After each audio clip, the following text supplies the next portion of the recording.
This is Optimal Startup Daily, episode 714, The Problem with Plans, What I Learned from Getting Laid Off, by Pat Flynn with GoinsWriter.com. And I am Dan, I'm your host and narrator here, and welcome back. If you are a regular listener, welcome for the first time if you're just discovering us. This is where I read to you every single day from great blogs on entrepreneurship. And with that, let's get to it as we optimize your life.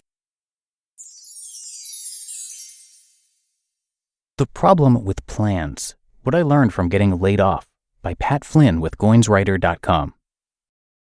There's a lot of different ways to say it. Out of a job, laid off, terminated, discharged, pink slipped. But my favorite is let go. How I lost my dream job. In June 2008, I was let go from an architectural position I absolutely loved. To make matters worse, this was 2 months after getting engaged. My fiancé and I had already started planning the wedding, and now this. I had no idea what was coming, which only made the pain in my stomach even sharper. The first few moments after receiving the bad news are still crystal clear. I stormed back to my desk, immediately started calling every single architectural firm in the area, and began begging for any jobs available.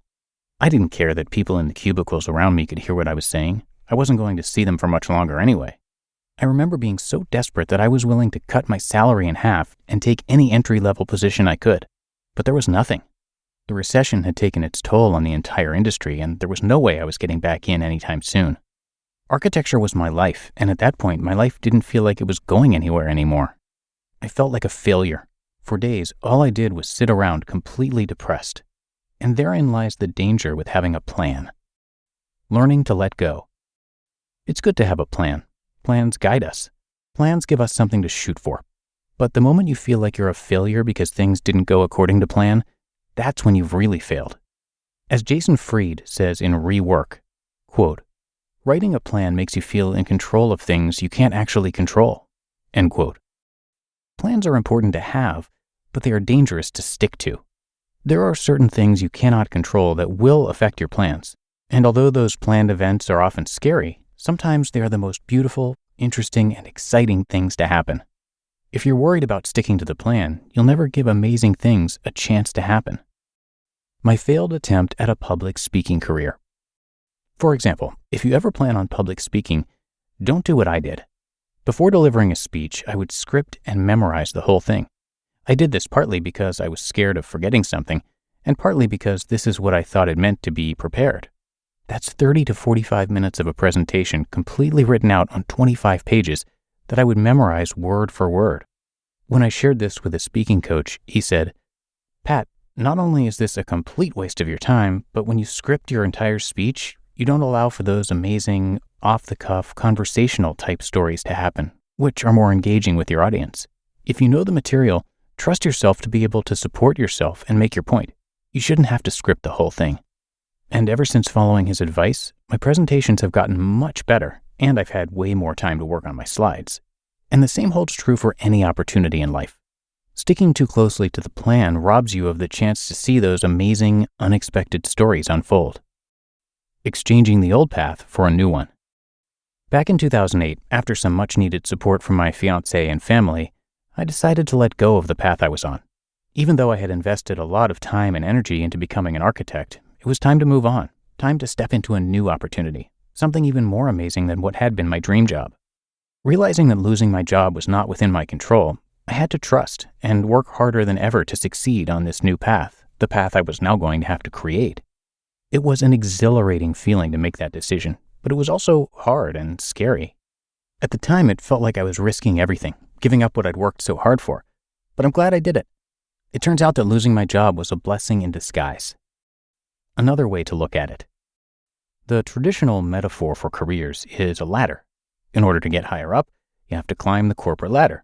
When you switch jobs, it's like stepping onto a different ladder, often on the same rung, or maybe 1 or 2 rungs higher if you're lucky.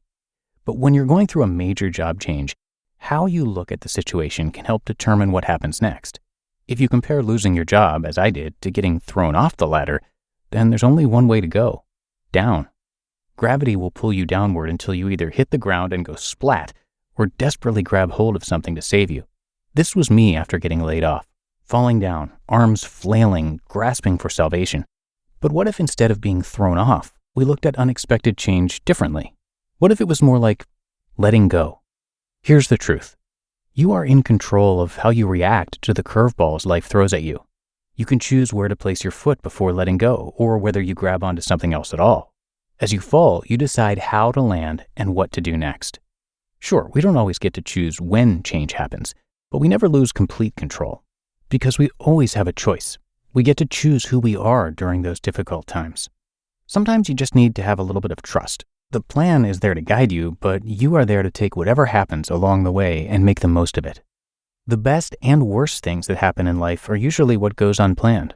There are miracles and misfortunes, big breaks and huge letdowns. We remember these moments in life like surprise scenes in a movie. We didn't expect them, but we sure wouldn't take them back.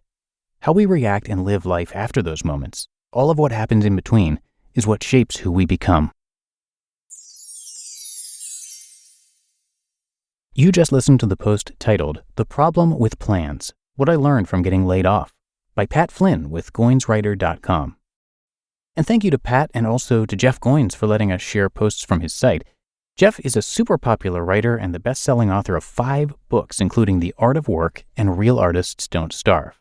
On his site, you can hear his thoughts on writing, life, and creative work. So you're going to hear him narrated across a few of our shows, actually. And if you're looking to share your work, but you're afraid of becoming the starving artist, his site is for you. Lots of great advice there, so come on and check it out at GoinsWriter.com. And thanks again to Jeff for letting us share his work.